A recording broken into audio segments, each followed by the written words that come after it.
Hi friends, this is Marilyn from tarotclarity.com, and I thought today's video it would be fun to do another Tirage and Croix with a fictitious question and just one way to interpret those cards. But before I do that, I would love to particularly thank IA, Joey Luna, KSW, Xantha Leaf, and Kim R. for your enthusiastic and encouraging remarks about where I shared in my previous video about joining the world of Patreon and providing, exclusive content material for my members. And I'm really excited about that idea. I haven't launched it yet. I hope to have it launched by the beginning of March, but I want to make sure that I have a full grasp on what it is you guys would like to see, and if I can deliver consistently and with quality content, which I believe I can, but I have to make sure of it myself. So at any rate, I just wanted to give them a shout out and also remind you that I am going to be joining the world of Pantheon soon, if I think that I can swing it with enough interest and enough content material. For today's video, I'd like to give credit, to the decks I use. I'm using the preview deck supplied to me by Artisan Tarot of their most recent Kickstarter project, the Jean Dodal Tarot of Marseille. It's still available on their Kickstarter, and you can support them and buy the deck through www.artisantarot.com. Because this is a preview deck, there are some things that will be different. One of the things is the line around the border, which you see here. Okay, I thought I'd do a Tirage and Croix because it's a nice spread to have in your arsenal. It's simple, it's basic, and especially if you're a beginner, it has guidelines, right? So let's say today's reading is for an individual. Let's say it's a woman, and she has set aside X amount of dollars for a trip that was scheduled in September of this year. But because of COVID, she isn't really sure if the trip is going to happen. Say it was a cruise or crossing across the Atlantic Ocean or something like that. And there's a lot of moving parts. There's, trains, there's rental cars, there's, boats, there's airplanes maybe. And, although she put aside a large amount of money for this trip, she isn't really sure if she ought to, or even if she's interested in spending the money in that way. But she knows she's interested in maintaining the 2 weeks or the 3 weeks or whatever time she allotted in order to have some downtime. So she's asking, how could she spend her money, right, to most enjoy her downtime in place of the trip that she had originally hoped for. Now, I've done other Tirage and Croix spreads on my feed, and I want to clarify that when the Tirage and Croix deck was invented by Oswald Wirth, it was invented with the intent of using 22 cards of the 22 Triumph or Trump cards. Wirth would have called them the major arcana cards. But, and that, if you're a purist, that is the correct way to do it. And when I do Tirage and Croix for my clients, I use the 21 cards and the full card. But a lot of people, tarot is constantly evolving and constantly changing. I mean, every time somebody creates a new Kickstarter, and not necessarily for an existing deck that they reimagine, but, every time a creative individual creates a new deck, no matter how, outrageous it seems from original decks, it's just proof that tarot history is still in the process, right? So I think it's legitimate if you decide to do the Tirage and Croix with 78 cards rather than 22. Why not? And that's what I'm going to do. So to refresh your memory, the first position is aspects which are in play that favor the current situation. And here we have the 8 of batons. The second card is aspects in play which pose an obstacle to the current situation. The third is where to focus energy for optimal outcome. The fourth card is given the current conditions, what is the likely outcome? And the fifth card is called the quintessential card, and it can be achieved by a number of methods. What Worth did was he would add the numeric value of the cards, which in his case would have all been triumph cards, or the major arcana cards, and then deduct 22 from it to get a number from 0 to 22 to represent the quintessential message, right? I think that is, in essence, the correct way, the way it was intended to be done. But because I'm already using pip cards and not the triumph cards, I do it a different way. I just add up the numeric value. And if it's a number from 1 to 21, I pull that trump card. And if it's not, then I add. So let's see what we have here. We have 8 and 5, which is 13. We have 13 and 9, which is 22. But then we have an additional 2 cards, which gives us 24. So for the quintessential message, since 24 exceeds the number of triumph cards, we will pull 2 plus 4, which would give us 6. And that would give us the lover card. So let's see. Hopefully we'll find it soon.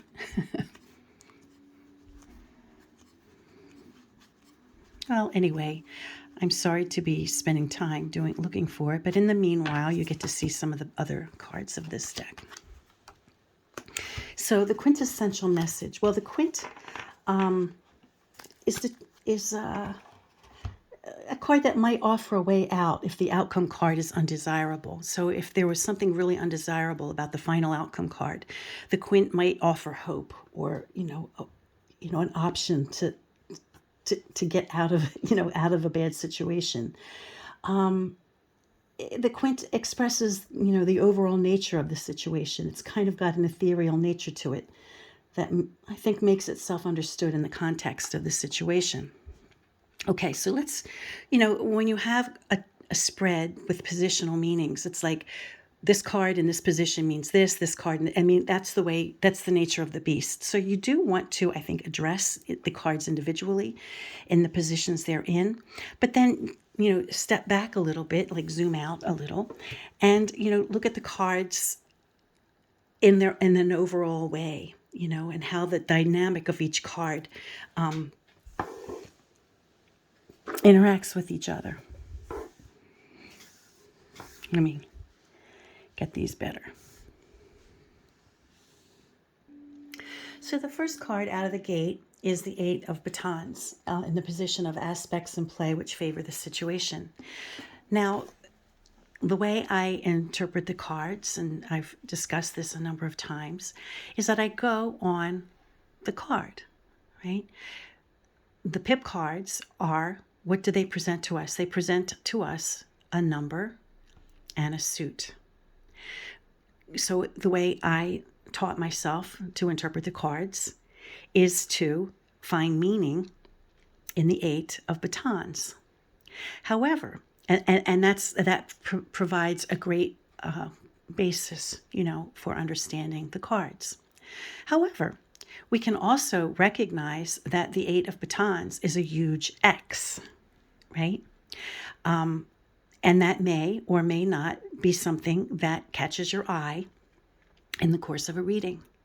Now, for me, because I see this, because this is a position of what's working for you, my mind goes to, well, 8 is a wonderful number of organization, lack of chaos. And batons, for me, indicate some kind of social structure. It could be the workplace, it could just be friends and family, but your social network. And so I see, that there's a strong support system in place in her social circle, which to me might be, you might be able to solicit some friends to go in on this thing with you. Do something that's social. Even if you're doing it,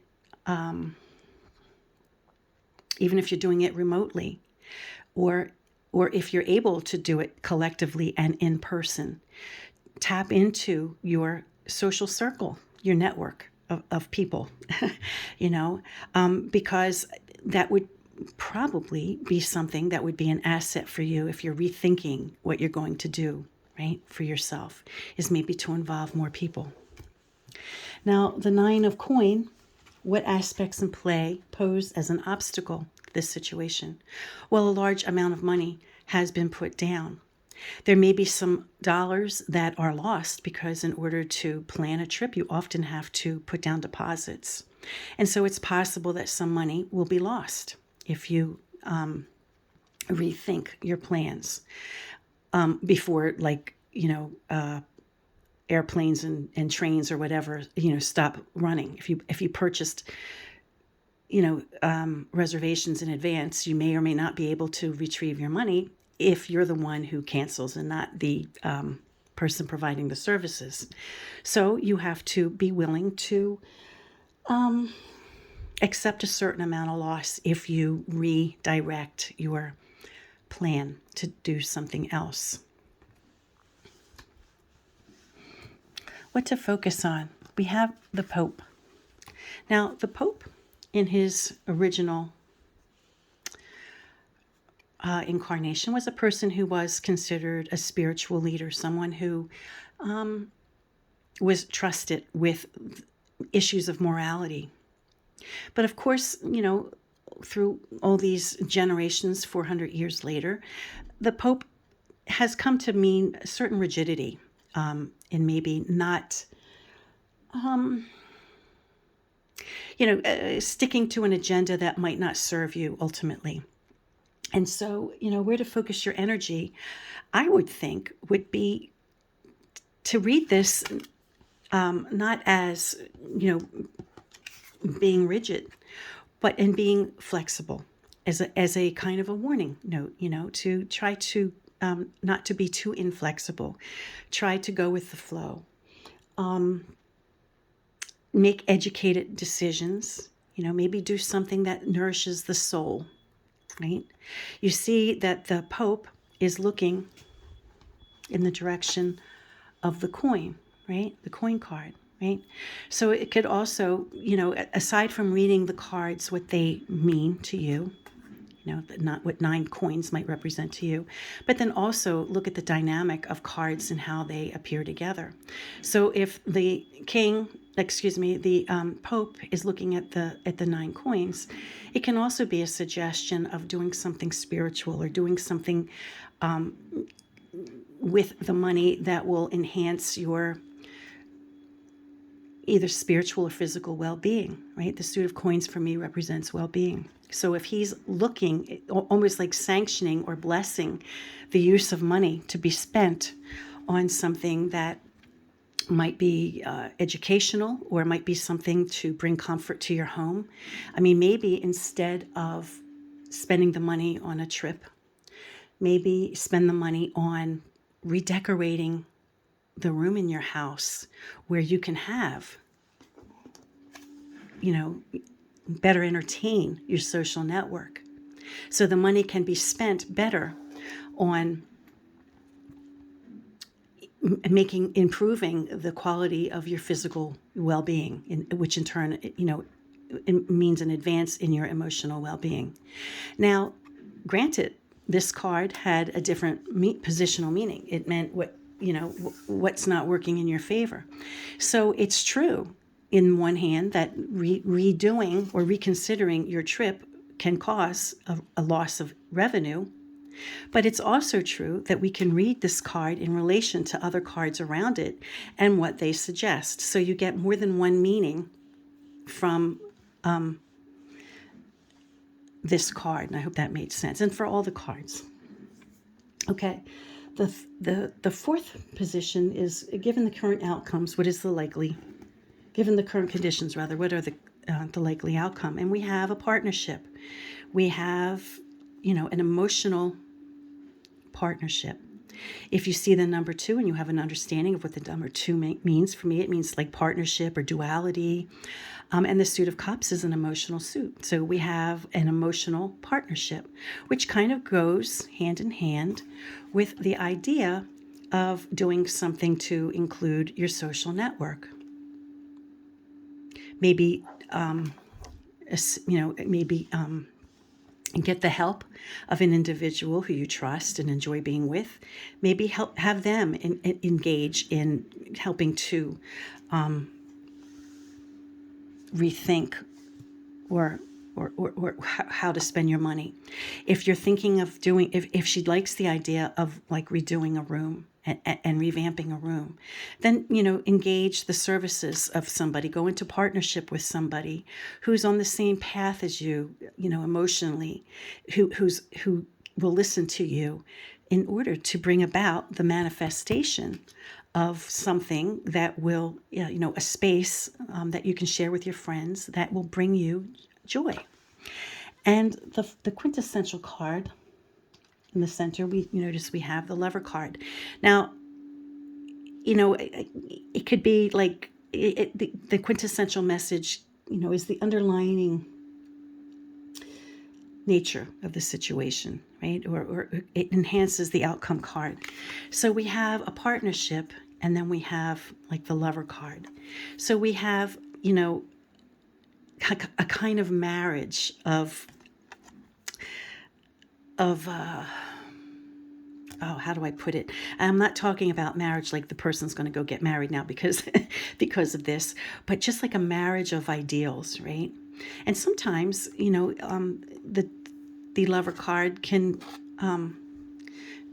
be an indicator of making a decision, right? Of coming up with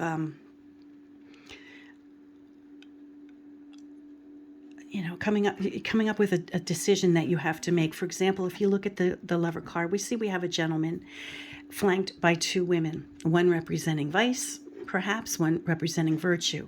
Maybe the one he really wants to go with, but the other one who probably is like a more long-term, better option.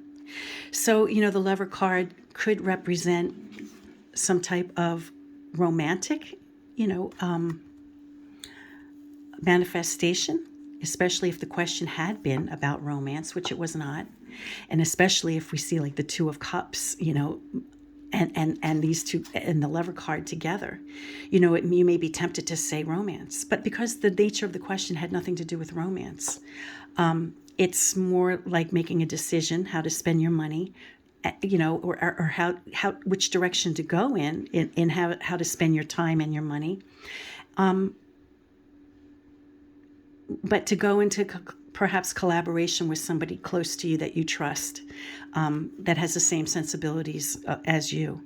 And who's to say that ultimately going this route, recreating a room, for example, might not lead to a party that brings you closer, or brings you to an individual who may or may not be a person of interest to you in the long term for romance. I think I've covered, as soon as I turn off the camera, I'll think of things I could have said, coulda, shoulda, woulda. But it's also a fair thing to point out that if I have 100 people viewing this video, 100 of you, you may all have a different interpretation or understanding of how these cards should be read. And my way is not the only way, and my way is not the only correct way.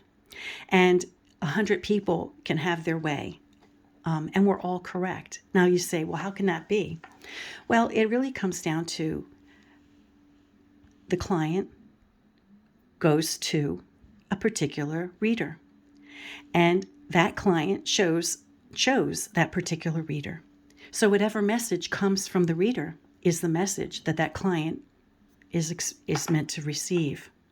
Now, some readers are more proficient and better than other readers. And so maybe you'll get more insight or more clarification from a more experienced reader. But sometimes, you need a fresh remark that comes from innocence. And so if the client is going to someone who doesn't have a whole lot of experience or doesn't have as much experience as a veteran reader, but it's still a legitimate message because it's the message, maybe short and sweet, that the client needs to hear. There's always going to be individuals who say, well, I read the cards and that's not what I came up with, and that's great. That's okay. You're allowed to have a different interpretation than I have. And, because you're the one who's perceiving what you're seeing in relation to a question. And when I do my readings, I'm the one who is perceiving the information that I'm receiving, right, from wherever it comes from, in relation to understanding the cards in the context of the question. So don't let the fact that you came up with a completely different interpretation than I do interfere with your ability to think that you will ever get the hang of this, Okay, so let's recapsize, my interpretation. The things that work for this individual is that she has a strong social network, right? She might, the direction she chooses to go in might be guided by her strong social network, right? The things that work against, again, is that she may lose money in canceling the original plans, right? However, this 9 of coins also seems to be doing double duty as an asset or a clue as to what she might do, because we have the Pope, who is someone who offers moral guidance at best and is extremely rigid at worst, right? But we have the Pope gazing onto the 9 coins, which in a way, to me, kind of looks like he's sanctioning something to be done with the money that will bring, physical well-being, which in turn brings emotional well-being. So doing something with the money that will advance you in areas of well-being. And I mentioned redecorating a room in the house, for example, to be more comfortable and more accommodating for social interactions, parties, or maybe, taking a course or doing something that will stimulate the mind, because the suit of coins can also be education. The suit of coins for me represents things, the finer things that money can buy. The probable outcome is that there will be some type of connection made, a significant connection made with another human being. The quintessential card, being the Lover card, could suggest that if the individual is unattached, that bringing about this, this change of plans might bring about meeting someone special. But, if the person's, if she's a happily married woman or she's just not in the least bit interested in marriage and it's not on the plate, then the other, opportunity for mentioning is, that there's a choice to be made, right? Do you want to do something that's fun and frivolous with the money that lasts for a nanosecond? Or maybe do you want to use the money for something that will last you longer in the long term and be beneficial to you in the long term? I mean, sometimes fast and furious experiences can be great, and okay, it was over in a day or it was over in a few days or whatever, but you have the memory, right? Or you can invest it in something that for the long haul, you'll be able to benefit from daily, like, for example, redecorating a room might offer as a way to spend the money. So I think I've covered it, and I hope it was an interesting read for you. And again, I'd like to thank my my first 5 or 6 people who have encouraged me to do the Pantheon route, you know, IA, Joey Luna, KSW, Xantha Leaf, and Kim R. Thank you. Their responses were immediate, like within an hour or two of my posting my my announcement video, and I really most sincerely appreciate your encouragement.